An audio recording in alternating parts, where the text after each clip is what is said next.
Waouh, quel match! Quel match de malade côté Real Madrid, même côté Juventus. Vraiment, c'était un match agréable.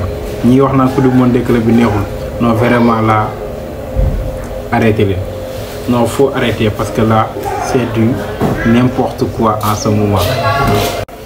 Tactiquement, mais c'était du très haut niveau. Le 5-3-2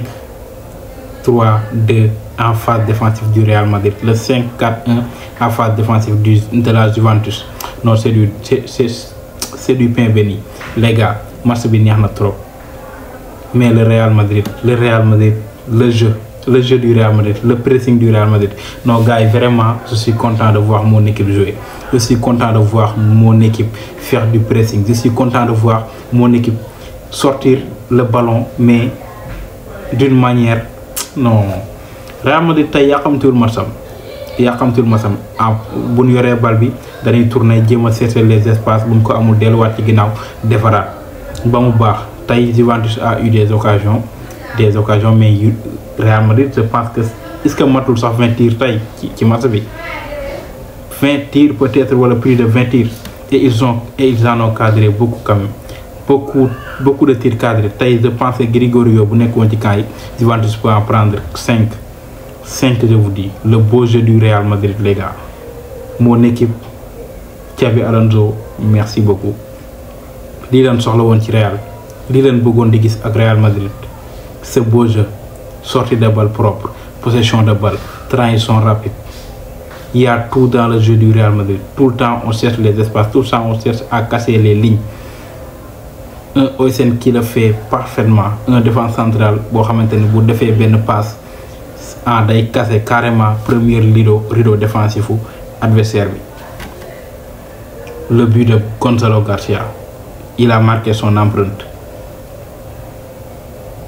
Non, vraiment, ce match, en fait, match bin defon kérok Salzbourg gay nan ce n'est que le début, tay confirmé nañ ko, c'était le moment de confirmer et on l'a confirmé. Non, le jeu du Real juste incroyable, tactiquement juste bon. Vraiment en phase défensive, on est en train de s'améliorer malgré que les ñëwagul, mais on s'améliore et c'est bien. Surtout le pressing, je vois un Vinicius qui presse. Je vois tous les joueurs qui pressent et ça fait plaisir du moins. Non, victoire méritée et bien méritée. Direction les quarts de finale les gars. Waouh. C'est fini. Marqué na empreinte. Encore une fois, un match de malade. Encore une fois, Peter. Encore une fois, il fait ce qu'il sait faire de mieux. Décrocher, faire du pressing, marquer des buts. Vous voyez un but d'attaquant. Centre de Arnold, détente. Quand tu le vois, gars, comme Raoul, c'est un nom Raoul, mais comme Raoul. Vraiment, Xabi Alonso doit chercher un attaquant typique Joselu, mais il a eu du mieux du moins. Il a un attaquant typique Benzema. Typique Benzema. Il sait jouer, il sait marquer, il sait faire jouer ses coéquipiers, il sait créer des espaces. Qu'est-ce qu'on veut de plus? Il ne sera pas titulaire, mais il sera très important cette saison pour Real Madrid. Gonzalo Garcia, retenez bien ce nom. Si ñom ñaar lay wax ku nekk mo wax len mais rôle bi nga xamanteni Xabi Alonso jox nako Arda ma ngi ci ñew légui mais ci Arnold lay tamlé. Il a fait un match correct. Je pense que en ce moment apporté wul carrément li doon apporter Liverpool offensivement, mais c'est normal, nouveau joueur là peut-être adapté wogul ak ay coéquipiers et autres. Mais il apporte beaucoup. Regardez la passe qu'il donne à Gonzalo Garcia. C'est dans ses registres. De toute façon, tam nan passe yoy ak centre yoy ak Arnold. Voilà. Mais son rôle défensif, je pense qu'il est un peu plus défensif.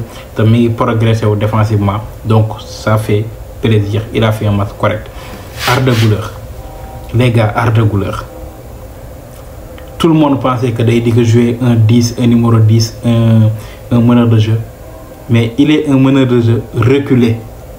Xoma selu gen bu baax liko Alonso du jouer là ou pas. À chaque fois qu'on a le ballon, il joue comme un numéro 6. Et il est un meneur de jeu reculé sur le terrain. Day bàyyi Valverde ak Bellingham avancé bokk ci en offensive bi moom mu rester derrière donne le lien entre la défense et l'attaque. C'est le lien entre la défense et l'attaque.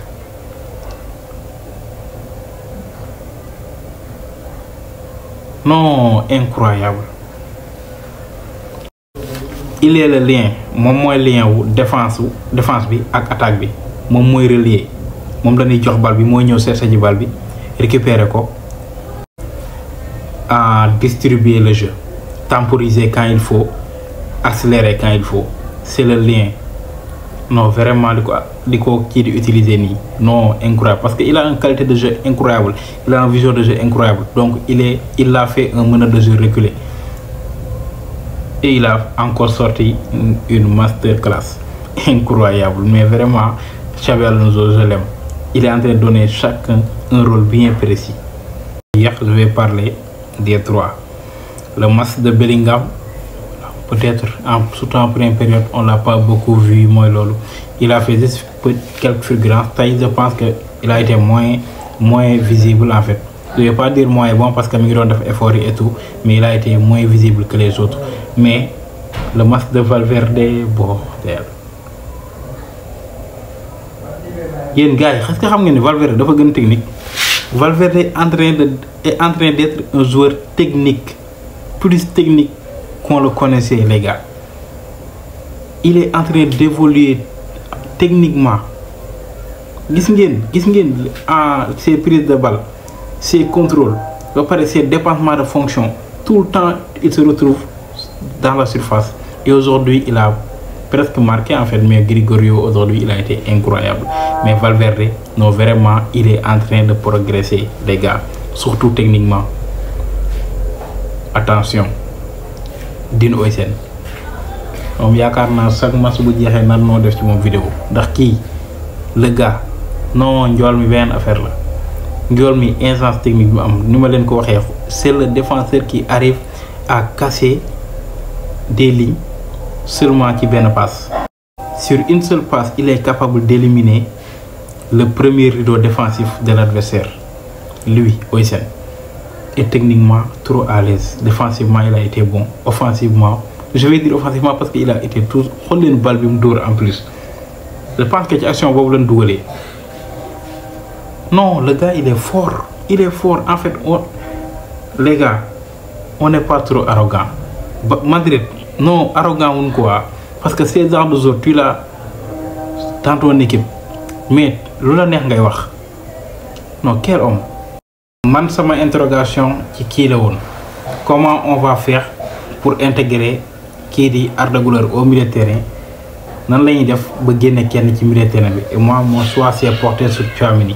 Mais Xabi Alonso a trouvé carrément le rôle idéal pour Tchouaméni.